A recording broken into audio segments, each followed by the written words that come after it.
Oh, hello there. You caught me in the middle of feeding time with Zeke, so I just wanted to give a little update how he's doing huge. And we're feeding him. Got little wormies for him today. He's like super excited. So he's gotten hella big since the last time that I videoed anything, but it's because I've been super busy. And we're just gonna let him go. There you go. Okay, go walk around. Crazy. So it's been a while since I've updated. I've gone through all three of my internal medicine rotations, and now I'm just kind of on OBGYN. I started that this week, which was super exciting. I've seen so much already. It's been about, 4 days in. I've seen laser ablations, I've seen DNCs, I've seen hysterectomy. I scrubbed in on my first surgery yesterday, so I got to see a total hysterectomy, and we saw one laparoscopically. It turns really complicated, but so it was a lot of fun. It was very cool, and we're really having a fun time with it. And for something that I never thought I would like in terms of a practice, a specialty, I'm kind of considering it now. I didn't realize there was so much, surgery per se involved in it. So that's great. So his third year is well underway. I'm starting to worry about fourth year and everything like that. I decided, for a while that I kind of wanted to do, I guess, like a reflection on the first 2 years of school and kind of my experience with it and, the highs and the lows, because there have been a lot of both. And more so for me, I guess, the low part, because, I really didn't handle medical school very well in my first 2 years. It was a lot of classwork. I lost myself in a couple terrible situations for a while. But I figured that, with anything, might as well talk about it, put it out there and kind of, I don't know, something, I kind of wanted to touch on somewhere I wanted to go. So this one might be a little bit longer, so grab some popcorn or grab some beer or something. But, so I kind of just wanted to put out there my first couple years. And so kind of like a reflection on the good and the bad. And kind of like a timeline situation. Because, for every high that they talk about in medical school, nobody really discusses, hey buddy, the not so hot end of medical school. And how it can kind of crush you if you don't handle it very well. So my first semester, because I'm going to talk in semesters, because I kind of fell apart for the year of 2013, year of 2012, I kind of fell apart. So, everybody kind of hits a rough point, but they're like, oh, it was like first year I didn't handle it very well. But mine was like the tail end of first year, beginning of second year, so for the year of 2012, when I didn't really do too hot. So in the first semester of medical school, we did all the basics. We did like anatomy, we did the core classes, and micro and pharmacology and all the very, very basic hardcore science stuff. And so, at that point in medical school, it was still very new, and I was still very, I was still very thirsty, and I was still very motivated, and I knew exactly, that I wanted to make something for myself. And so I worked very hard, but I didn't necessarily do very well. I was getting by, I was doing very well school-wise, per se. It wasn't like, straight A's top of my class, but I wasn't, the dumbest kid either. But, so the first semester kind of went well. I was in a new city, I was on my own, and so I really had to learn fast how to handle myself, my personal life, my professional life and everything, because, in undergrad I was an RA, and so I never lived in an apartment, I'd never lived in, like, housing with a stove or people who cook for themselves. So, more of that was necessarily learning how to take care of an apartment and paying my rent and getting everything set up, which was okay, which was fun. I stuck to a monthly budget. I highly advocate the use of mint.com because it helps you manage your transactions and plan out a budget. For me, who's super type A and super Virgo, so like everything has a plan that you never deviate from, I had a budget set, and like everything I did had to fall under certain categories. And so that helped me, keep track of my finances, grocery shopping and everything all kind of played into that, so that was cool. But personally, I was okay. I did fine. I studied. I found a great group of friends to mix in with. Luckily, not so luckily, I don't know. I kind of merged my way into people who were necessarily my age. Most of them were. I'm 25 now. My birthday was on Saturday, so I mainly fell in with people who had done the undergrad to medical school route. Because I guess those were the kind of people who sat around me, or the people that I kind of was, drew in with. So that was good. But then, as everything kind of developed, I kind of noticed that all of my friends that I had kind of associated with were engaged, were married, had children, No one didn't really know had children yet. Everybody was married or engaged. And so that was fine because I started dating somebody from a pharmacy school. So that worked out very well because, we both just studied all the time and, kind of got, we spent a lot of our time together when we were studying. And that was legit, But it did, unfortunately, we both just got way too freaking busy and caught it off on a good note. And just kind of dealt with it, like that. I handled it pretty well. Went back to school, studied, kept getting by. But then, so first year was fine. Second semester, first year was kind of like, I guess, the beginning of the end. I was still very, associated with the married crowd, which was, whatever. If you're going to get married in medical school or whatever, do it.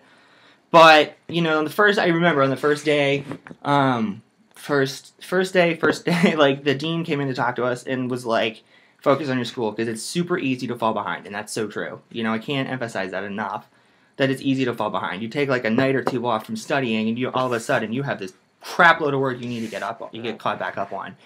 And it's not the easiest to get caught back up on, because they never ask you on a test in, like, a direct fashion. And especially prepping for boards and stuff, it's really important to stay on top of your game.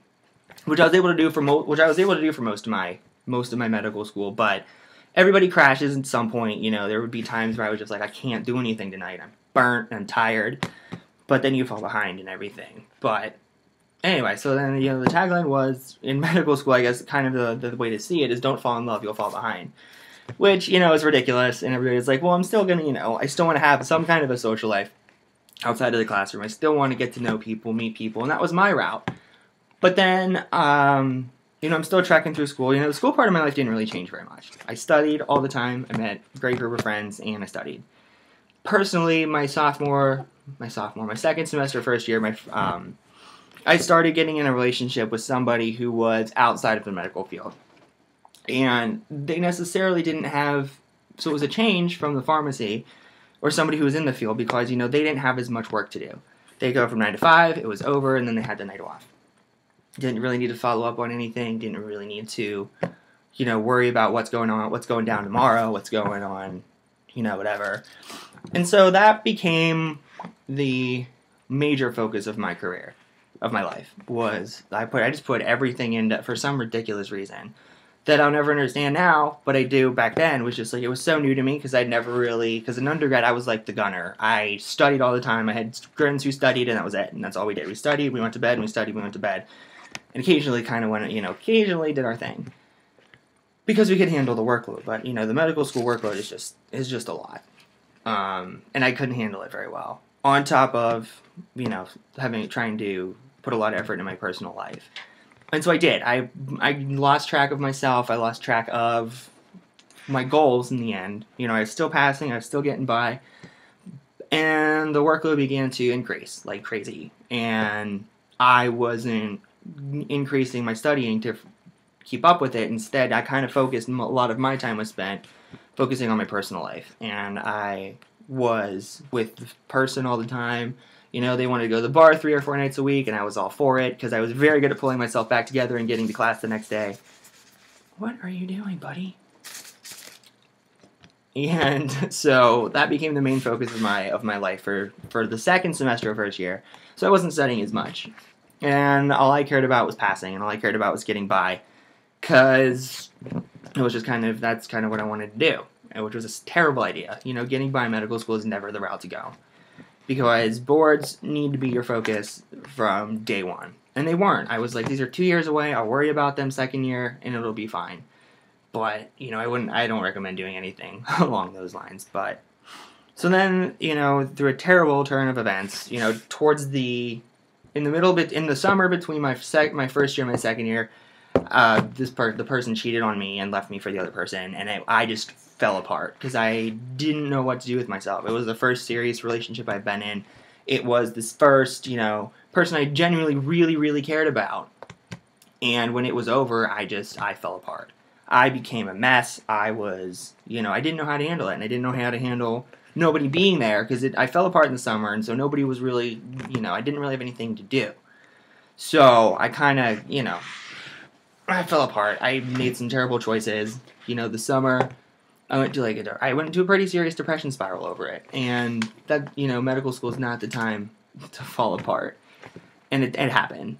And I was depressed. I was down on myself. I was, out at the bar a couple nights a week. I was out at the bar during the week, on the weekends. Anytime somebody said, let's do something, that kind of became my getaway. And they say, during the first 2 years of school is when, students or physicians have, like, the most trouble with, getting lost or getting off track and, getting caught up in, the bar scene or whatever, which I did, and it just didn't, and it carried into the second semester, and so school picked up, and, it was gun-ho right away. We started with cardiology, and it's an intense system, and I didn't handle it very well still, and so most of my second year was kind of a blur. I studied, I got by, I passed everything, but I wasn't really learning. I was studying to pass because I was more focused on, trying to replace this void in my life, or trying to, make myself worthy of something, or trying to find myself all over again, because, it just didn't go over very well. And eventually, I guess, I picked myself back up. It took about a year and a half, and, but for that year, that end of first year, beginning of second year, like, it was just it's not a good time in your life to get involved with someone, necessarily. And it became even more stressful for myself, because, like I said, I managed to fall in with the married crowd. And so all of my friends now, it's now towards the end of second year, and everyone's married. Everyone who was engaged was married. People started popping out kids. They were buying dogs. They were getting cats. And they were just kind of like, everybody's life was kind of falling into place. And then mine was like ending. And in my mind, my life was ending. I had nothing. I had nobody. My apartment didn't allow pets. I couldn't get a dog, which I wouldn't have done because my time was there's just not the time to get a dog. I hate cats, but, so that's pretty much what, I guess in a year and a half I settled for the little tank lizard because, he's easy to take care of. And so, all of these compounding factors just kind of, destroyed me for an entire year and a half. So I just continued to fall apart, and then I just kind of became, I guess, numb to that whole situation. And I realized that, now boards are 6 months away, and this whole, year and a half, 2 years that I have to take them is no longer reality. So I had to try and kick myself back into shape, which it took a very, very concerned, focused effort on my part to make this happen. I tried to I tried to gravitate more towards people who were just kind of, focused on studying. But even at that, like, the person that I kind of fell in with, she just got engaged over winter break. And so I was super happy for them. Like, I came back and suddenly we're back to square one. It's back to just like, it was just back to me, and then everybody else seemingly happy and just kind of like onward and upward with their lives, and I just didn't know what to do. So I still tried to put all my effort into school, and I really started the hardcore board studying, and I realized that needed to be my focus. And then it all started coming back to me full circle, that the past year and a half, 2 years, where I had just basically thrown away my education for the sake of, for the sake of, being happy for once, or being able to fit in with my friends and, like, go to events with somebody that I was, and not alone. That it was kind of nice. And, and ultimately it backfired very miserably. And then I was realizing during board studying that I should have been paying attention more. I should have been studying more. I should have been doing all this more because, while granted, like, it's easy to study to pass, it's not easy to study to learn, especially when it comes to how they're going to ask you questions on the boards and how they're going to ask you questions on tests. If you're not up on it, if you're not, studying every night, you're not going to learn it. And if it's a fact that you think is useless, chances are it's going to show up somewhere, and you're going to need to know it. But study for boards, I put all my effort into that, and it did not go over. They did not go over well. I passed, I got an acceptable score, but I was nowhere near where I wanted to be to have, like, unlimited life options, per se, in terms of, like, residency, field of choice, or whatever. So, that kind of kicked me down again, too. But at that point, it was less of a thing to recover from, because I was just kind of whatever. I knew that, board scores, while they are everything, they aren't necessarily everything depending on the field that you want to go into. But, and then, it was just a whirlwind. My life, from the time when I started board studying, like, tail end of second year, to when I took them, to when I started rotations, it was just like a wham bam moment, and there was just no time off. I had no vacation. You know, some people got a vacation month, some people got something or other, but I didn't, and that was great because then, you know, I was done with rotations. Not done with rotations. I was done with board studying. I started rotations. I fell into a really good rotation, and I've kind of been nailing it ever since. You know, I hate being cocky and I hate tooting my own horn, but it really does go to show you that you can have the board scores and you can have, you know, brilliance, and you can be not a good physician, and you can be an asshole, and you can be terrible with your people, but because you're brilliant, you know, you feel like whatever. So that was kind of like my justification for myself now, is that, you know, I'm on rotations, I'm doing extremely well, you know, I'm staying on top of my work, patients love me, nurses love me, residents love me, doctors love me, like, I sound like the person I hate. But it's true, because it's for once, it's finally the time in my life where something is paying off, which I thought was gonna happen. I kind of knew it was gonna happen, you know, because I do really well with people. I do really well in the clinic. I do really well managing disease and finding a diagnosis or whatever. But when it comes to sitting down for like hardcore testing or hardcore studying or something, you know, that's kind of where I don't do very well. So, you know, I try to find a happy medium. But it's still, you know, medical school, you're in the medical field, your medical career is literally going to be a constant state of struggling, trying to refine what you're good at, and, you know, re-justifying that you're going to be good no matter what. Because, you know, I don't know, board scores aren't everything. And that's the hardest thing I've had to learn for myself. Other than really, you know, just staying focused and staying true to who you are. And don't follow, I mean, it's easy enough to, you know, I guess casually date in medical school, but I personally, I can't recommend it, because, you know, if it ended and it was just not a good place to be, I've seen so many people fall apart because of it. And not so many people, because it hasn't really happened to that many people that I know.